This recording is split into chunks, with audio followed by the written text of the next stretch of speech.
আসন্ন 2026 নিৰ্বাচনত কলিয়াবৰ বিধানসভা সমষ্টিৰ বাবে NDA হওক বা বিৰোধীয়ে যদিও বা এতিয়ালৈকে প্ৰাৰ্থী ঘোষণা কৰা নাই, কিন্তু নিৰ্বাচনক লৈ ৰাইজৰ মাজত ইতিমধ্যে আৰম্ভ হৈছে গুণাগথা।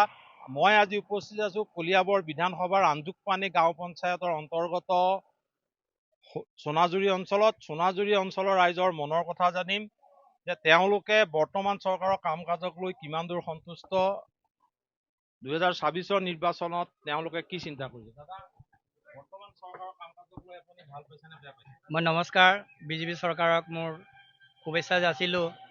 আমাৰ বিজেপি চৰকাৰ অহাৰ পিছৰ পৰা আমি উন্নয়ন আৰু ৰাস্তা ঘাট আৰু পদূলি চববিলাক আমাৰ মানে মনৰ মতন হৈছে। আৰু আগলৈ আমি বিজেপি চৰকাৰক মই বিচাৰোঁ।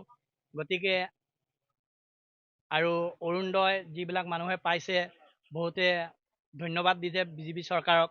গতিকে আমাৰ আগন্তুক নিৰ্বাচন আহি আছে, সেই নিৰ্বাচনক আমি বিজেপি চৰকাৰক বিচাৰোঁ। গতিকে মই ইমানটো কৈ পেলাই মই মুখ্যমন্ত্ৰী হিচাপে মই হেমন্ত বিশ্ব শৰ্মা ডক্টৰ তেওঁক বিচাৰোঁ। আৰু মই তেওঁৰ অনুৰোধ কৰিছোঁ যাতে আগলৈ আৰু উন্নতিৰ পথত তেওঁ আগুৱাই যাব পাৰে।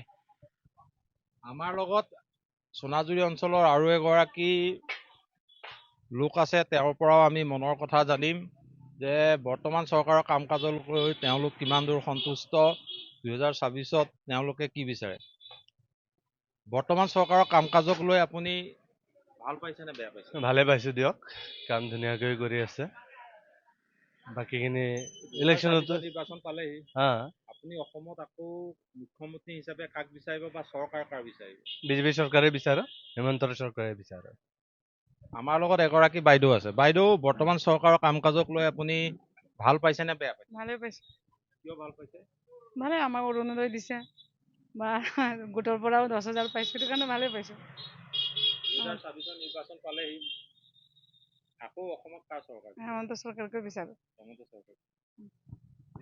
বাইদেউ, আপুনি বৰ্তমান চৰকাৰৰ কাম কাজক লৈ ভাল পাইছে নে বেয়া পাইছে? ভালে পাইছোঁ, মোক দিছে অৰুণোদয়, মই ভালে পাইছোঁ। মই আবাৰ আশা কৰি যে সিহঁতে অৰুণোদয় দিবৰ কাৰণে মই সিহঁতে ভোট দিম। ওই যে হেমন্ত।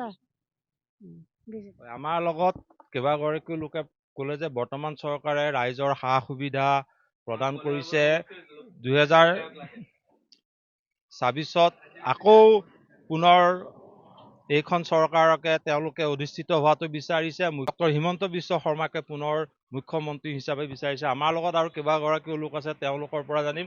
দাদা, বৰ্তমান চৰকাৰৰ কাম কাজক লৈ আপুনি সন্তুষ্ট নে অসন্তুষ্ট? সন্তুষ্ট। 2026 নিৰ্বাচন পালেহি, হয়।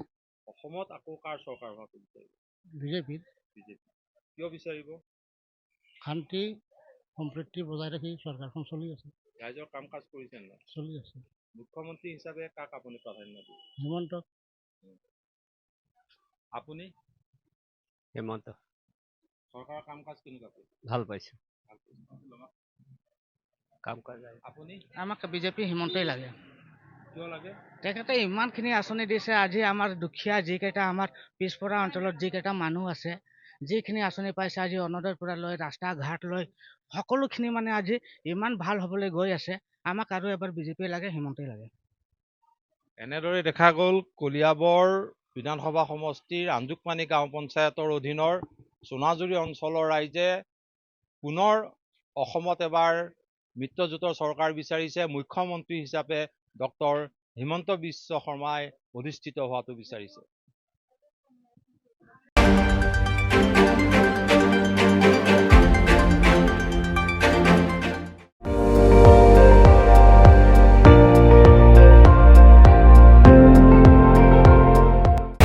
আপুনি চাই আছে ND24, সৰ্বশ্ৰেষ্ঠ নহয় সৰ্বোত্তমৰ দৌৰত।